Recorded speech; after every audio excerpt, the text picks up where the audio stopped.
Hello and welcome to Sports News Africa, the home of Africa's sporting conversation. Let's take a look at the headlines. World Health Organization wades into Morocco 2015 AFCON debate. Former international Matthew Booth looks ahead to South Africa's fixture against Sudan. And Cameroon leads the way in the 14th Cameroon Grand Cycling Tour.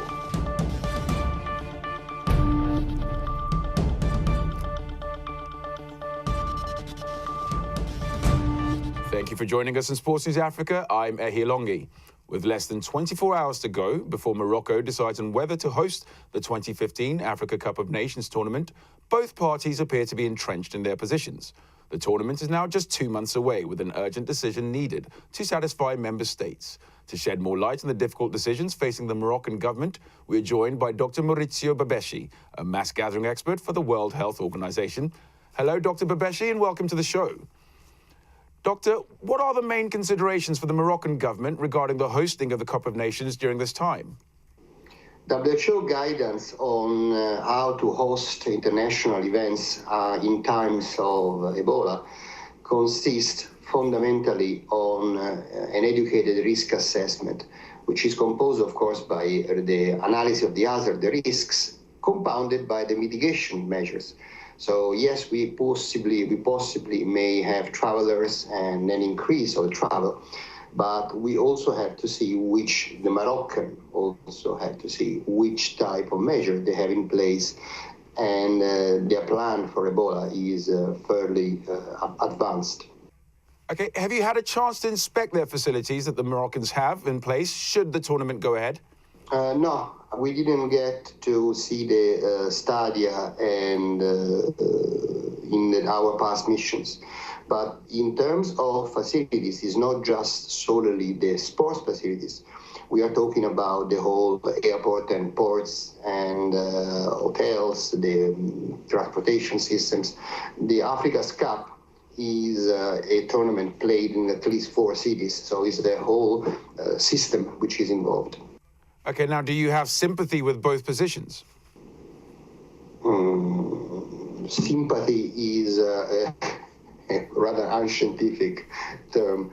The both side has some reasoning, but WHO role is basically to provide technical elements for decision making, which stays in the realm of the member states.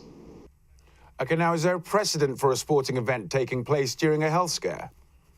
Oh, many times during SARS, during the pandemic. Myself, I was in Nigeria for the response to the Ebola this summer in August, and where several large events, huge events taking place.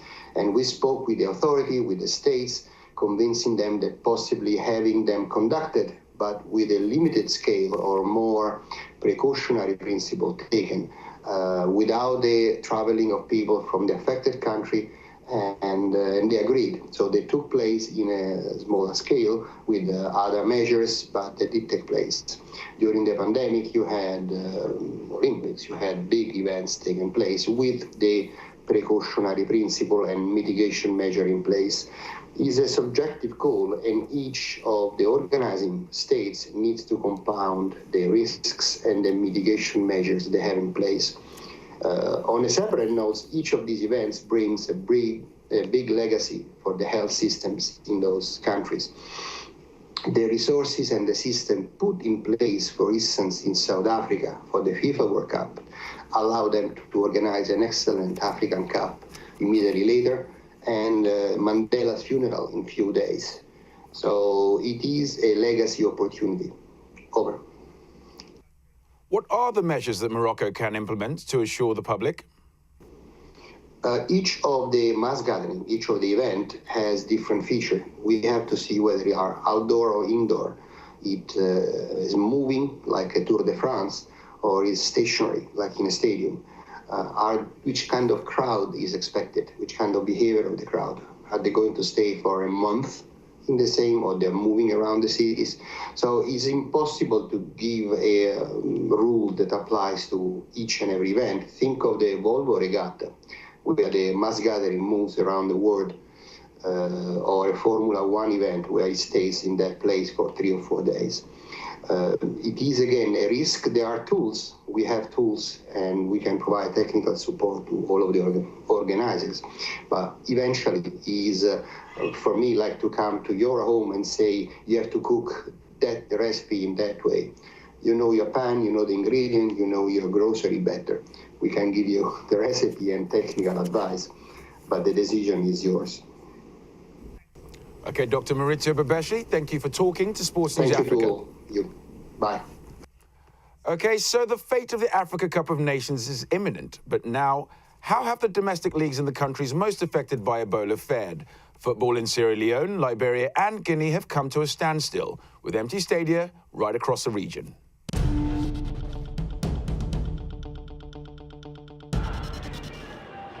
For some countries in West Africa, the effects of the Ebola epidemic have had far-reaching consequences. Liberia, Guinea and Sierra Leone are three of the nations hit hardest in the region. The three affected countries have had to play their AFCON qualifiers away from their homeland, which have had an adverse effect on their results, with the exception of Guinea. Domestic leagues have also been affected, but by the spread of the epidemic. But in Guinea, it is now hoped that the league can resume again. We have restarted training too, because the two championship clubs that are in the continental competition are preparing already, so why not us? All the clubs in the first division have started training, and rumor has it the championship will start up again in December, so we can't do nothing because there's this Ebola problem. I think that by the end of December, early January, it will end.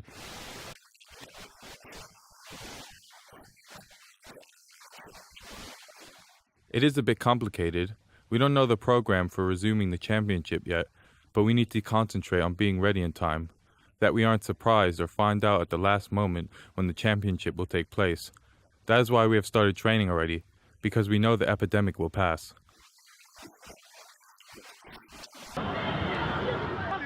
So the players are hopeful that football can resume to boost the morale of the Guinean people, and that the crowd can watch the beautiful game in their homeland once again.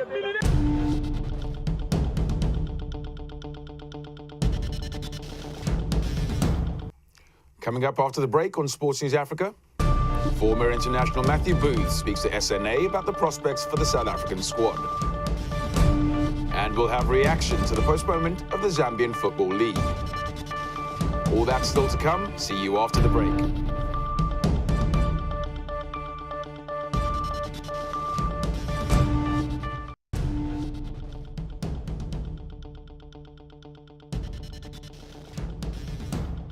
Welcome back to Sports News Africa. The South African squad to face Sudan next week has been announced. The Bafana lead Group A by 1 point from Congo, knowing that victory will secure qualification for the Cup of Nations for the first time since 2008. In a tribute to the memory of slain captain Senzo Meyiwa, the fixture has been moved to the northeast city of Nelspruit, where Meyiwa was born. We are joined again by former Bafana defender Matthew Booth. Matthew, it's the first squad announcement since Senzo Meyiwa's death. How difficult has it been for Shakes Mashaba to announce the new squad? Well, it's he's got a very difficult task to replace Senzo. He was waiting for his turn for years and years, and finally got it, and he took it with both hands and legs. And this incident happened, and it's really a bloody disgrace what's occurring in our country. There are 45 to 50 deaths, well, not only deaths, murders every day. And it was only time before a well-known person of his stature was also taken from us, and it's hit home very hard. I think people are still mourning and grieving, and it could be a very strong motivating factor for the squad against Sudan. But Shakes has got a very difficult job in keeping a balance between just the right emotion and too much. But certainly it'll be a very sad day when Bafana go on the field. And we as a nation, we still very much mourning his loss. Now, another difficult question, but is there a front runner for the captain's armband? Well, it's difficult. Shakes has sprung up a few surprises on us with his selections. So I'm not one for predictions. I should imagine someone who's playing overseas and perhaps has a bit of experience. I think Andile Jali, who plays in Belgium, springs to mind. So he would be my obvious choice, to be honest. But Shakes is the type of person who also has a lot of faith in youth, and he could very well spring a surprise in that regard. Okay, now, how do you assess Bafana's progress in the competition so far, and in which areas do you think they can improve? Look, they've surprised us all by turning things around so quickly.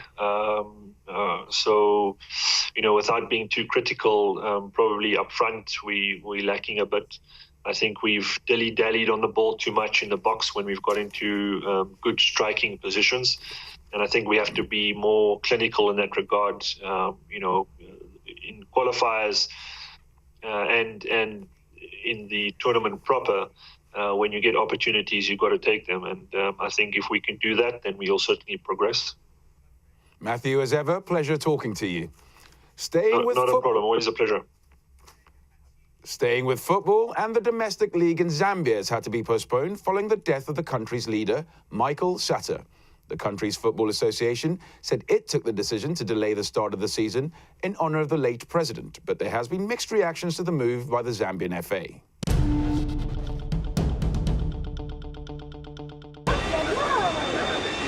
Following the death of the Zambian President Michael Sata in the United Kingdom last week, the Football Association of Zambia postponed the start of the country's Football Premier League by 2 weeks. The postponement of the league, although mandatory to honour the late head of state, has some implications on the league. But some of the teams in the league feel that the decision by FAZ is a much-needed break to rest and work on key areas of improvement.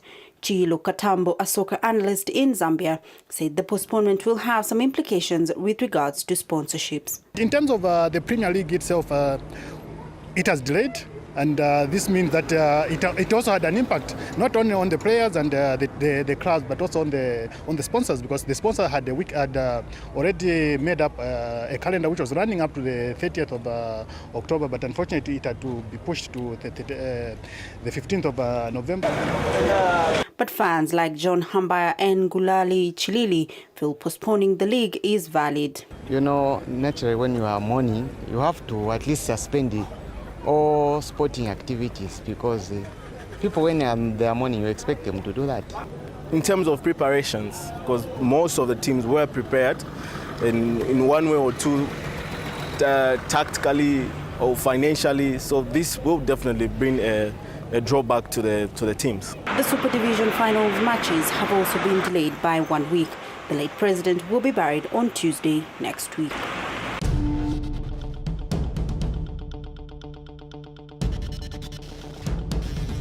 To Kenya next, and this is a country that is passionate about its football, but fans there will have to wait even longer before the Harambee Stars can make it into the elite league of top African teams. All hopes of qualifying for the AFCON tournament in Morocco were dashed when Kenya suffered a shock defeat against the southern African nation of Lesotho.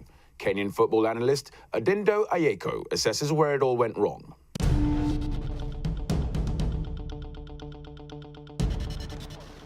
Passion for soccer runs deep in Kenya, but the performance of the national team, the Harambee Stars, has for the past decade been dismal at best, as football standards in the East African country drastically plummet.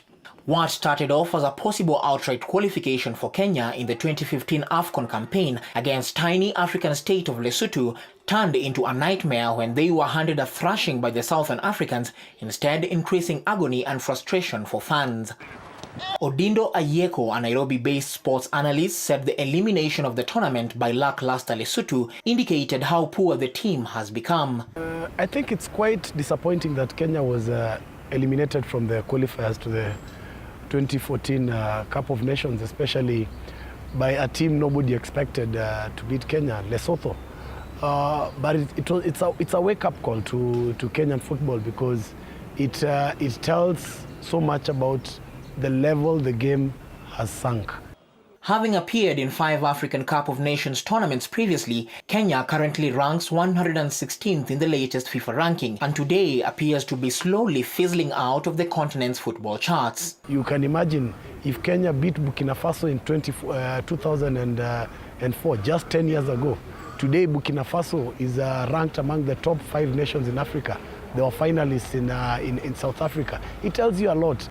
AFCON, however, is optimistic the standards of football in the country can be resuscitated if drastic measures are taken by the country's governing body, the Kenya Football Federation. But then again, I believe there is hope. There is so hope when, if the management takes the game seriously, if the coaches take the game seriously, recruit players who are willing to give their best for the country. To try and redeem themselves, Harambee Stars have lately embarked on a series of international friendlies, but there is no sign the team is making any improvement. But AFCON said losing in friendlies was acceptable as long as the team is learning from the encounters. When a team that is currently low as Kenya playing against the so-called big boys of African football, it gives the boys, the Kenyan team, a chance to test themselves against the bigger teams. And there's no pain in losing against teams like Egypt and Morocco.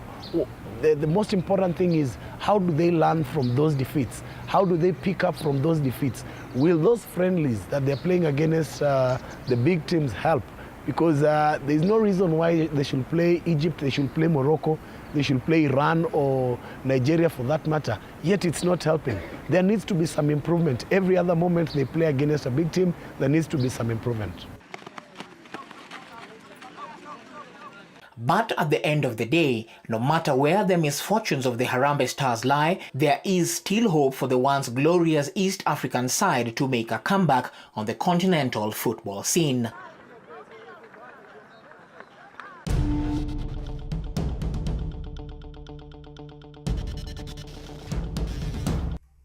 You're watching Sports News Africa. Time for another break now, but when we come back. Cameroon leads the way in the Grand Cycling Tour. And a former Ghanaian boxing champion launches his autobiography in Accra.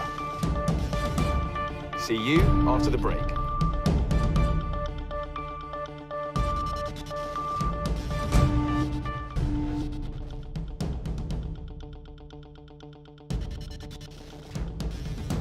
Welcome back to Sports News Africa. The Grand Prix International Chantal Biya Cycling Tour has finally begun after it was postponed following the death of Cycling Federation President Mustafa Dogo. Over 100 participants from over 10 countries across the globe are participating in the 4-lap race, which will cover over 100 kilometers across 4 major towns in Cameroon.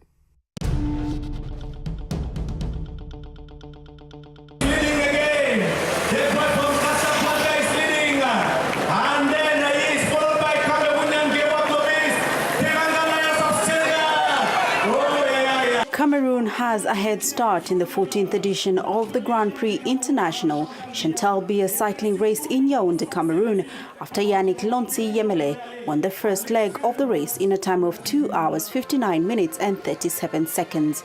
More than 100 cyclists from over 10 countries across the globe will be participating in the 4-lap race, which will cover 143 kilometers in 4 days. Teams from Cameroon, Slovakia, Morocco, France, Ivory Coast, Senegal, Switzerland, Germany and Gabon are battling for this year's title. The race started 2 weeks late following the death of Cameroon Cycling Federation president late last month. René Pouget, the Cameroon team coach, said the race is even more challenging than European races. Very well organized. This all-inclusive organization makes the race a feat each time I come here. It's quite agreeable. It can even be compared to European races. For us, it's always a pleasure to be here. Mani Champ, a rider from Senegal, is looking forward to this year's race after successfully completing last year's race. Organization is quite smooth. It's not the first time I'm here, and the previous years it all went very well. I hope the organization every year is the same as this year. The Cameroonian team named Chantal after the country's first lady, Chantal Biya, is looking to defend their title this year after sweeping top honors last year. Rene Esep, a safety official, said after the tragic death of a Kenyan cyclist in the Philippines during a race, it was important to ensure the competition environment is secure. I'm just here to ensure the cyclers are safe. Cycling fans like Lubisi Serge said he is thrilled by the competition. I must say that the race, the sport, I like that, and I like cycling. I'm going to enjoy myself. I came to see how it's all happening, and I'm very, very happy, and I'm proud of this event. The first lap of the race was a sprint between the city of Yaoundé and Bafia town, while the second leg will go through Yaoundé and Nabolwa. The third lap will start from Zoetele to Meyo Mesala, passing through Sange Malima, from where the last lap will kick off and finish in Yaoundé.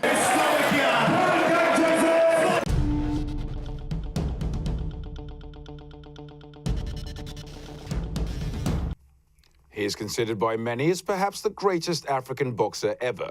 Azumah Nelson is a former WBC super featherweight and WBC featherweight champion. Nelson, nicknamed the Mighty Warrior, is seen as a national icon, and much to the delight of his adoring followers, Professor Nelson has just released his autobiography, which talks about his success and challenges both in and out of the ring.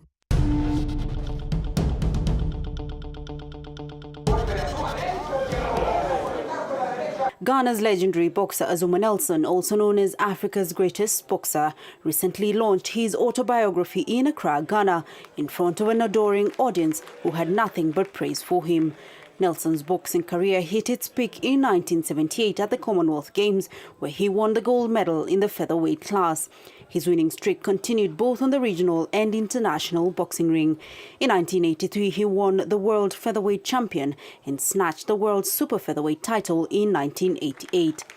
Number one fan, former Ghanaian President John Rawlings, recalled that at the height of Nelson's career, Ghana was going through a difficult period, and his victories gave the West African country a sense of pride. Azumah became a world champion during a very trying moment in Ghana's history, a period when the fortunes of our country had declined to dangerous levels and drastic measures had to be taken to turn the tide and bring Ghana back to its rightful position on the continent. Professor Azumah Nelson almost single-handedly flew the kite of Ghana under those trying periods and brought so much joy to millions across the country. In the autobiography, the charismatic former boxer gives the highlights of his life, best and worst moments in the 278-page book titled The Professor, Life Story of Azumah Nelson. While launching the biography, Nelson said that although Ghanaians knew about his life in boxing, there was much more to learn about him. This evening, I would like to inform you that the best of Azumah Nelson is yet to unfold.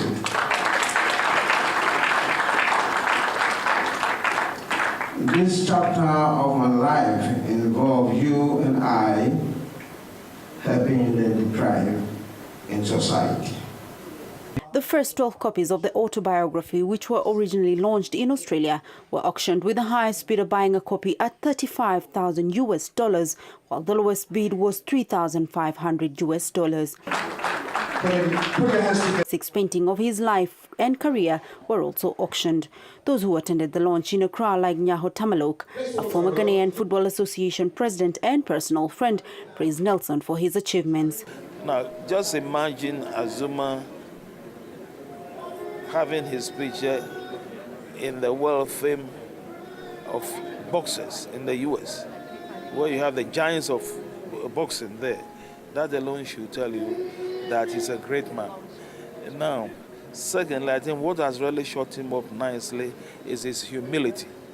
His humility is what really I admire a lot. Randy Abbey, an executive member of Ghana Football Association, said Nelson's fame and glory arose from his character as a boxer and as an individual, which never changed. The biggest problem we have with sportsmen, I mean the most talented, those who've won all the accolades, is that, I mean, they're off the ring, off the field, off the track, is always engulfed in controversy. They are in one controversy after the other.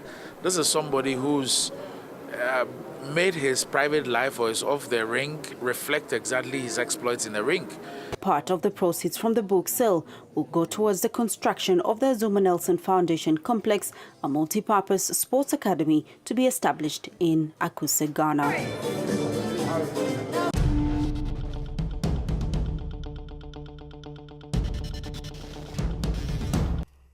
And finally, Brendan Rodgers says Liverpool will prove they have learned from last season's agonising defeat against Chelsea when they look for revenge against the English Premier League leaders on Saturday.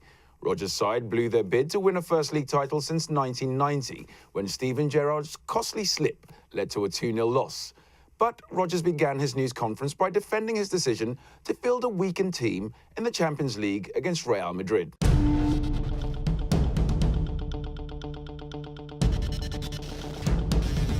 And that's the end of Sports News Africa for today. Join us again tomorrow when we bring you all the latest from Africa and around the world. Bye for now.